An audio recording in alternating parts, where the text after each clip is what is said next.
morning, good day, good afternoon, whatever it is, wherever you are. Hope you're having a good one. So I've been getting a lot of questions asking what gear I use when I'm shooting my videos or photos, and I figured I'd make a quick video just to let you know some stuff that I use. So originally I started with a T5, a Canon T5, which is a Rebel series, a beginner's camera. Um, the picture quality was good.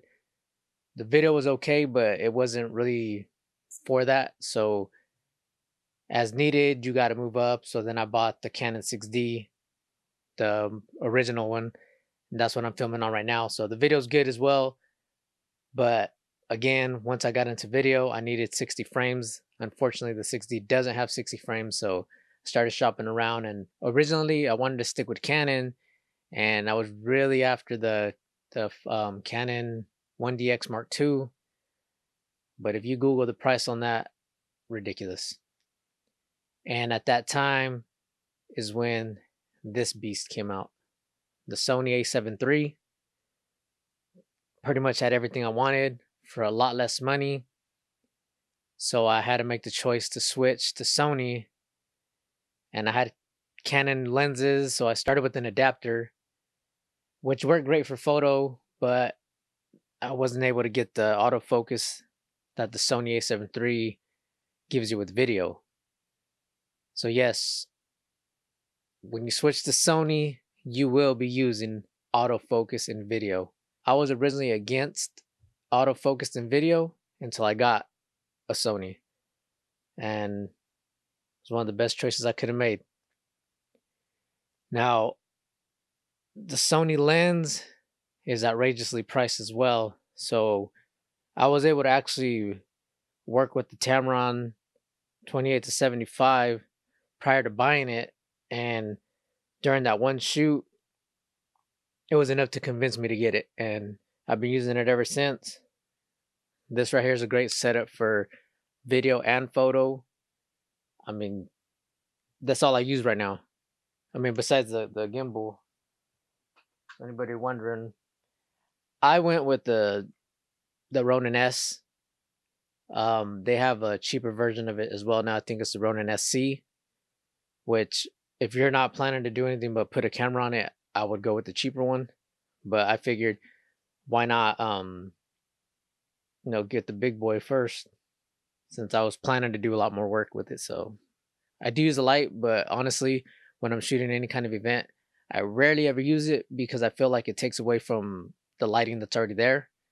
And once again, with the Sony A7 III, it's real good in low light, so you can push the ISO and not really worry about losing the quality. So highly recommend this one. This setup right here alone will get you places. If you're shooting in the daytime, you're gonna definitely want an ND filter. I can't stress that enough.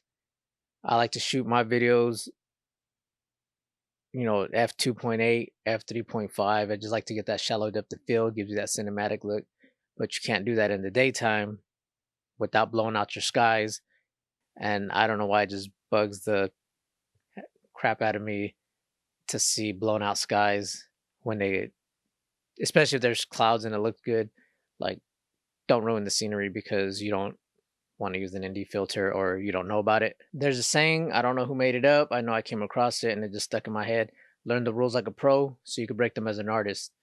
You're going to have situations where you're going to have to break rules, but at least you know how to achieve the shot that you're trying to get as far as exposure goes. And from there, you can kind of, bend the rules as needed. Or, sometimes you just do it just for the sake of artistry. And whatever it takes to get the shot, get it.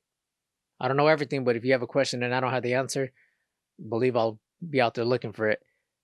I actually like to link up with people, share whatever knowledge I have, each one teach one. Sometimes you might know something that I don't know, and vice versa. So together we can continue learning, get out there, shoot, and hopefully make some more money off of this. If you shoot Canon or Sony and you have any photography questions you want to ask, or maybe we can even link up on some hands-on stuff. Even Nikon, I honestly I'm not familiar with Nikon, so that's the only reason I never throw it out there. It's a good brand as well.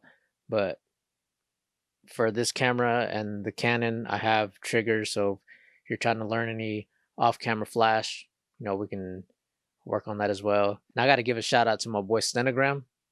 We got the cameras at the same time. He was looking for a new camera at the same time that the Sony A7 III first came out, and after reviewing the specs, I convinced him to get one as well. So it's pretty cool when we go out shooting because we walk around with the same camera, and just always fun out there shooting with him. Shout out to 559 Films as well. These guys both show nothing but love to me, and I appreciate them greatly. They take me on their shoots, and it's just all out fun when you shoot with people who aren't trying to compete with you. We're just out there to work, have some fun, and just a few guys with a camera and a dream. But like I said, I don't know everything, and even I make mistakes because, as you can see, my light went out. I was lazy and put in a battery powered one, and apparently I didn't charge the battery, so the light just changed. So you might have noticed things kind of changed as far as lighting. So I'm gonna have to go ahead and cut this short. But if you have any questions, leave them in the comment section. Be sure to subscribe. And if you're in the local area, feel free to reach out. Maybe we can link up in person. Till then, keep shooting.